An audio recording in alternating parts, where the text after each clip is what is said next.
Traditional Chinese medicine and Ayurveda are magical systems which bring back such power into our own hands. They prioritize routines and daily rituals as powerful healing tools. In today's episode, we answer three key questions. How can you interweave powerfully healing rituals into your daily routine? What are specific TCM rituals to help with sleep? What are specific rituals for women to nurture the feminine energy? Tâmara Castelo is a specialist in traditional Chinese medicine. At her clinic, Tamara treats a range of disorders. She is the author of Healing Without Medicine, Eating Without Guilt. The Power of Rituals walks readers through how to determine their biotype and based on that create a personal plan with easy, repetitive tasks designed to rebalance sleep, manage stress and reduce anxiety. Let's get started.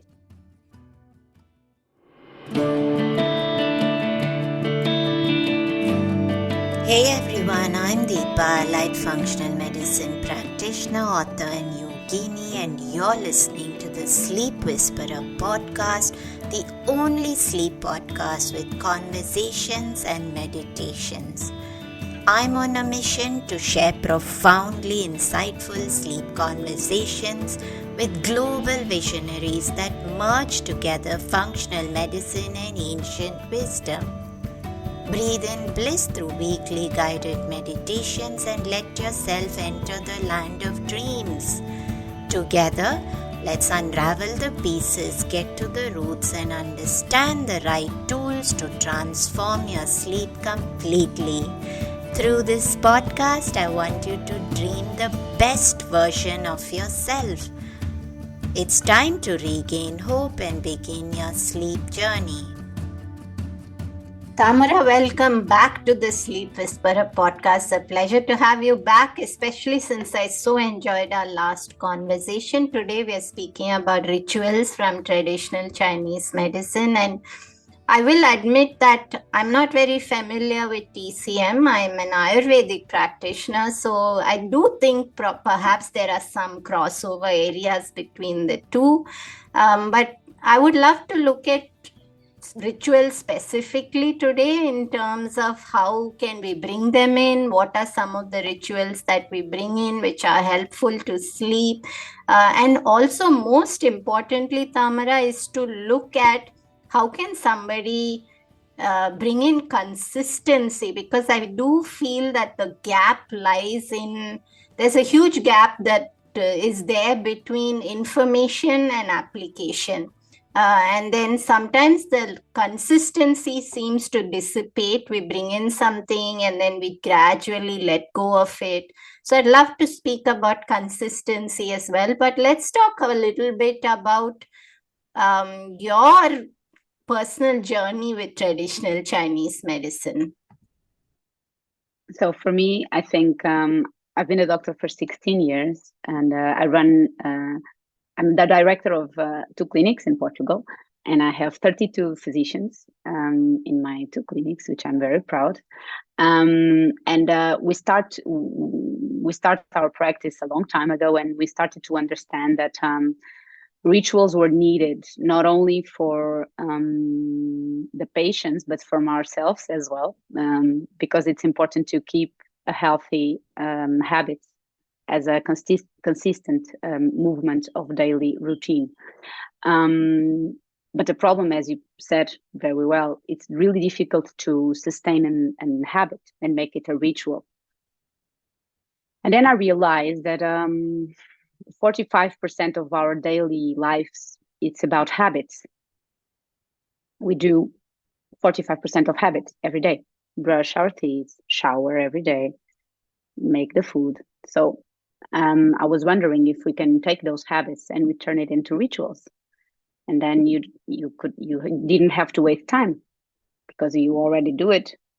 The one thing you have to say is change your mindset, because you have to brush your teeth every day, And just said to my patients, okay, that time you're already lost. You're already brushing your teeth.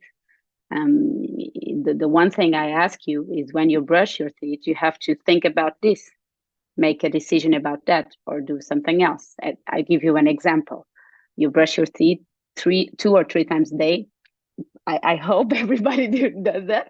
So when you're brushing your teeth, instead of you thinking about 300 and different types of things, and you're absent from reality, I will depend on the patient. I will tell, okay, so every time you brush your teeth, you will think of something positive about yourself or something that you're grateful for every time you brush your teeth. So this is a ritual, and you're not losing time because you're already brush your teeth. You're just giving it an intention. And this is a ritual, and everybody can do it because you just brush your teeth. As when you shower, every time I shower, I think about cleaning myself, cleaning and putting myself with new energy. I'm showering with an intention, not just an intention of cleaning my skin, an intention of cleaning myself, bringing new ideas, activating my creativity, no matter what, but giving it an intention to something you already do every single day. An intention to focus on your work. Imagine if you're developing an idea in your work, no matter what kind of work. Every time I shower, I will think about that idea. And you just keep on growing the idea. And every time you shower, you add a little more, you add a little more, you add a little more. And this is a ritual of developing an idea. And you can do that with everything that you already do. And then you can add something you're not doing it, but just to beginners, because you do this when you're chopping onions. You can just, every time I'm going to do dinner, I will think about what I want to do this year. I want to think about my intentions for this year. So every time I'm doing dinner, I will think about my 4 intentions for this year. And every time I do dinner, I will think about my 4 intentions. And I will do it consistently. The 4 intentions that I decide the 1st of January, I will do it consistently. And this is a ritual. Would put your mindsets in the right path. We will not take you time, just make your minds focused and make yourself focused and make yourself present and connected with your goals, your objectives, and yourself. I think I loved what you spoke about, the positive thing about yourself every time you're brushing your teeth. And I can totally see myself bringing that in from tonight when I brush my teeth. And there's so much to that, because there is the fact that we don't appreciate ourselves enough. And just recently when I was concluding writing the acknowledgements in my book, I went through all the people that I was thankful for. And then I said, I'm grateful for myself that I stuck through so many challenges and got through this. And I really resonate with us needing to appreciate ourselves a whole lot more and just embrace that we're so precious. And of course, you've solved all of that how do we bring in consistency, and you've just brought that into daily life. And one more thing resonated in my mind, Tamara, was that there's a little verse in the Bhagavad Gita, which I'm sure you would have heard about, but the verse speaks about how is it superior to have inaction in action or action in inaction. And it basically comes back to, we could be sitting in meditation and our mind is chattering like a monkey, but we could also be doing something in everyday life and bringing a meditative aspect to each of those and Of making course. every action in our life meditative.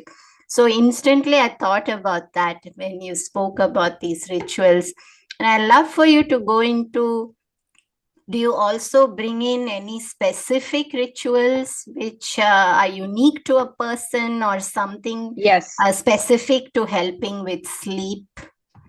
Yes, I do. Of course, we in traditional Chinese medicine, we see how the body is and how, well, we do diagnosis, of course, and we do the energetic diagnose and the normal diagnose to see what's happening, and then we have to adapt through the diagnose. So every person has his own rituals. If you have troubles in the liver, you have your ritual. You have troubles in your spleen, you have the ritual, because every mind is different and everybody is working in a different state. So this is important.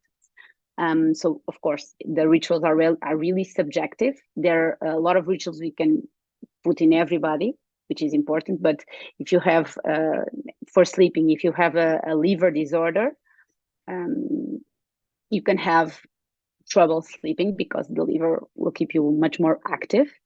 And you can do some rituals to release the energy of the liver, which is really important. One of them, it's moving a bit of your upper body before sleeping every night, or putting a bit of oil in the liver and do a massage. And you can do it consistently with which kind of person, which kind of disease, and which kind. And so every person has to do something about their own body, which is also an action of self-care, because rituals are not only for connection, but it's always an action of self-care. I'm going to take care of myself. I'm going to take care of my body organs. I'm going to take care of my health. It's a form of taking care of ourselves, and we are always taking care of others and putting others in front of us, which is really important, to have like 3 minutes just to us, because rituals, they cannot be longer than 2 or 3 minutes, otherwise it's just a crazy thing. So to sleep, I think is really important to make your body at ease with something which is bothering you. If it's your mind, you have to lower your mind. Normally with breathing exercises, it works really well. Depends on the person and depends on the organ, but normally breathing exercises work perfectly. 1 or 2 minutes before sleep, which will help you to focus, which will help you to put your energy lower. And I think breathing exercises to sleep, everybody should do it, even if you're not with any disease. It's really important just to give yourself a heads up, I'm going to sleep. It's important. And the waking up exercise, which is really important, and I tell everybody, which is a ritual, because waking up is really beautiful and it's a miracle, and you should embrace it. And when you wake up, I always say to the person, choose the word of the day. Choose the word when you're just dizzy and you can still hold on to your brain, because your conscious mind is not grab on to the wheel. You just can go and say, today I want to feel like this. Today I want to accomplish this. And you just say to your brain, say to your mind what you want to feel. This is really important, and it works for everybody. It's and I think, Tamara, that I would love to spend a little time talking about this. It seemed very insightful to me. I would love for you to walk us through some examples specifically. So, when you said, what do we want to feel, or just walk us through what are we telling each other, telling ourselves, where are the areas that we could bring in. Obviously, we don't want to be everything. sitting thinking logically at that moment. You're talking about a little intuitive space and something which just flows, something which flows naturally. But perhaps you could walk us through some details about this morning ritual, because it's very beautiful. So you're in bed, your alarm clock goes on, and you're just still, and then you normally have an idea before the day before what's going to be your day. If it's an easy day, if it's a more difficult day, and then if you have some challenging during the day, some moment you have to be more focused. If you're going to experience some anxiety, good or bad, that's not the main thing. But you can go through it. Today I want, or if you're on vacation and you're having trouble letting go of your work, today you can say that to your brain. Like, I will give you some examples. Today I want to feel focused. Today I want to feel less anxiety and more connected to myself. Or today I want to feel connected to my life and letting go of my work. I want to feel connected to the things that are good in my life today and disconnected from the work. Just say it and repeat it. To put your brain in the position of what you want to feel and letting go of what you don't want to feel. Just give it a straight and forward direction. Every day is different. If you're writing a book, today I want to feel creative and I want to feel that my mind is completely focused in that. Or I want to feel completely open to new ideas. I want to allow my brain to explore a lot of new ideas, open to creativity. Or today I want to feel completely focused on this chapter. Nothing else. Or, you know, you can be specific, you can be not non-specific, you just give it what you want, and normally the brain will follow. It's an organ, it works for you, not the other way around. It's like the spleen or the stomach. You just hold on to it. It's important.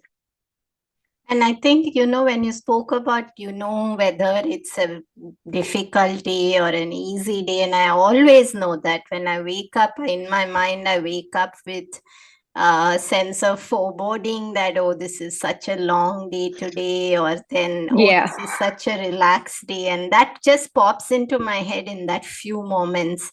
And when you're going through the intention, I was thinking about recently I'm having a few challenges with my son's health and struggling to cope with that. And I was just thinking it's great to wake up and think that I'll release my fear today and just embrace that trust that everything will be well. And these are powerful intentions. Yes. And repeat. And then you repeat 3 or 4 times before you wake up, and I will guarantee you it's because your brain will actually follow you. And it's beautiful to see. It's not an idea or something crazy. It's just you're giving your brain an instruction. It's quite simple, actually. I'd like, Tamara, if we could just go into the rest of the time that we have together, if you could share perhaps one profound ritual specific to women, something to nurture the female energy, because, we do end up doing so much and we are constantly juggling so many things. And I would love to have something specific which brings back our how we honor ourselves as women. Okay, you can do I know so many. 95% of my practice is for women, so I love women actually. I love everything, disease and everything. I love everything. So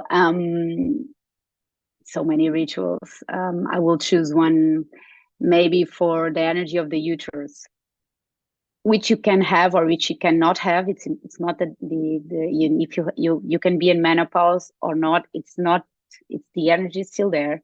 So in traditional Chinese medicine, if you lose the organ, the energy is still there. If you're in menopause, the energy is still there. So it works for everybody. Okay. Of course, from 15 years old. Below that, no, please. That's not good. So the uterus is really important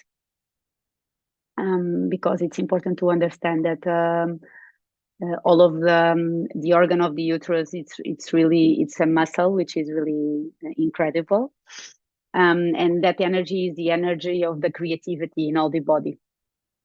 All of the creativity and the motion in traditional Chinese medicine comes from that area, that region, which I was telling you in the other podcast that we spend, that to put your hand down, because that's the most important region called in traditional Chinese medicine, and in Chinese it is called the Dantian, which is a sacred area with the whole energy of the life. And a ritual that you can do to honor that region is to put your both hands. You can put your left hand first in that area and your right hand after. This is important. And then you can have all sets of 7 repetitions of breathing through that. When you breathe in, you're expanding. When you breathe out, you're putting down. When you breathe in, you're expanding. When you breathe out, you bend. So you do 3 cycles of 7 breathings. So 7, and then 7, and then 7. And then you just put some music on and you connect to your uterus. It's important to understand that your heart in traditional Chinese medicine have a cord that is directly connected to your uterus. So normally, after you do these breathings, you can feel emotions that comes from your uterus directly, and it can come everything, no matter what. That's not important, but you use it just to understand what's coming and to release it. Just about 10 to 12 minutes of music, 3 repetitions of 7 breathings, hands on the uterus, and this is a beautiful ritual, and it's really deep. And I was just thinking, sometimes at night when I'm lying in bed and having a little bit of cramping or something, I find it so nurturing to lie down on my abdomen, and I put my 2 hands at the lower abdomen as if I'm resting my pelvis on the palms and feeling Normally breath. it's intuitive. Yes, totally. Normally it's intuitive. Yes. And even in this whole ancient wisdom of yoga and Ayurveda, there's this belief of when you do something like even a asana which focuses on the pelvis, and then you allow any stuck emotions to be released, and you went really through all of important. that about just being mindful, just watching, just being a witness to those whatever comes up. And we don't have too much time again, Tamara. I wish our conversations were much longer, but maybe you could just leave us with a specific ritual for helping sleep.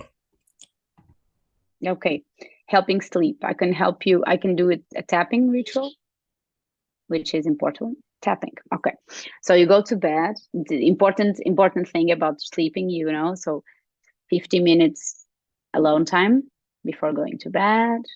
In the bed, do nothing. 15 minutes with nothing to do, just allowing yourself to be with yourself. And then you can do some tapping. Tapping is important to put yourself, if you're not really relaxing, just to put yourself in the state of relaxation. And tapping you can do I will tell you the points, which is important. You can do here, which is the yin tang. It's a really important point, which is the third eye.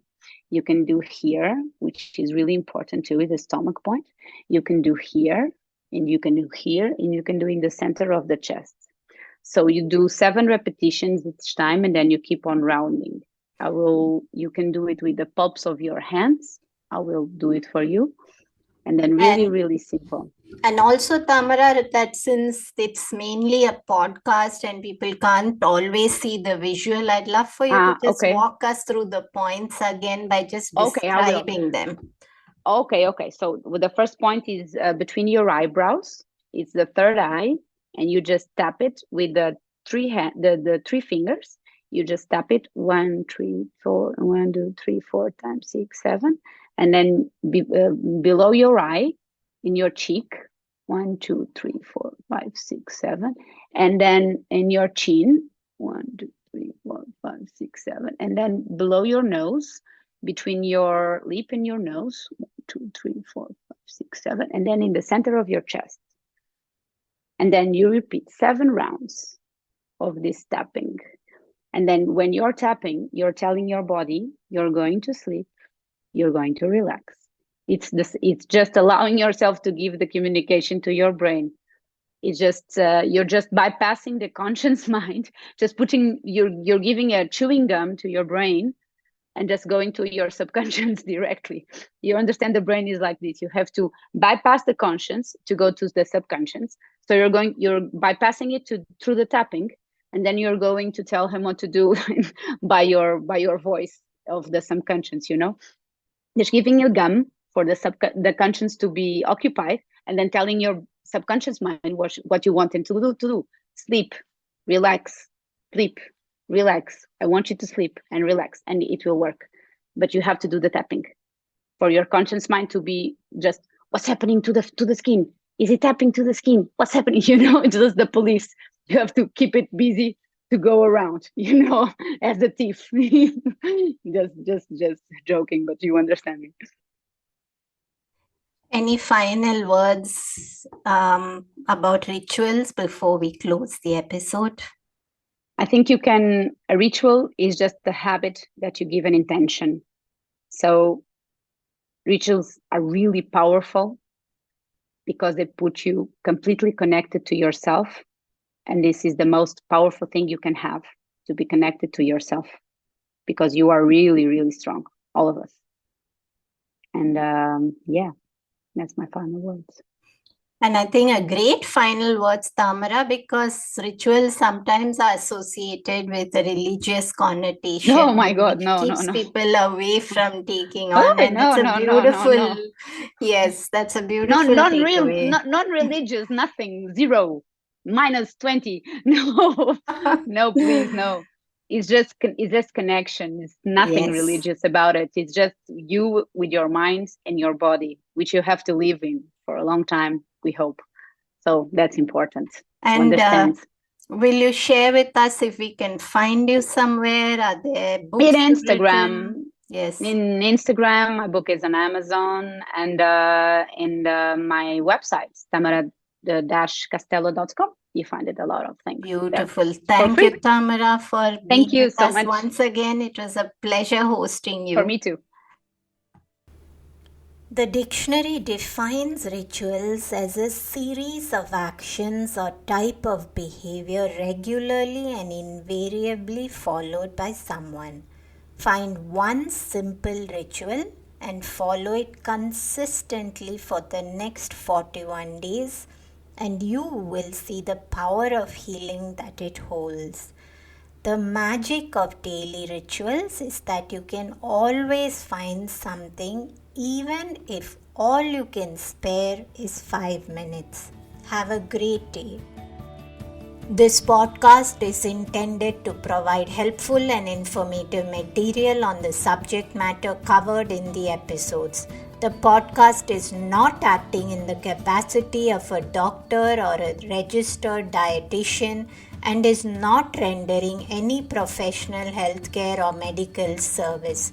The information in the podcast is not intended as a substitute for medical advice or services or as treatment or cure for any particular health condition. The advice and tools contained herein may not be suitable for your situation. Any medical questions regarding contraindications and cautions, or any questions on whether or not to proceed with any practices provided in the show should be referred to qualified health professionals before adopting the same. The podcast specifically disclaims any responsibility for any liability, loss, risk, personal or otherwise, which may be incurred as a direct or indirect consequence of the use of information from this podcast or the application, adoption of any of the information provided.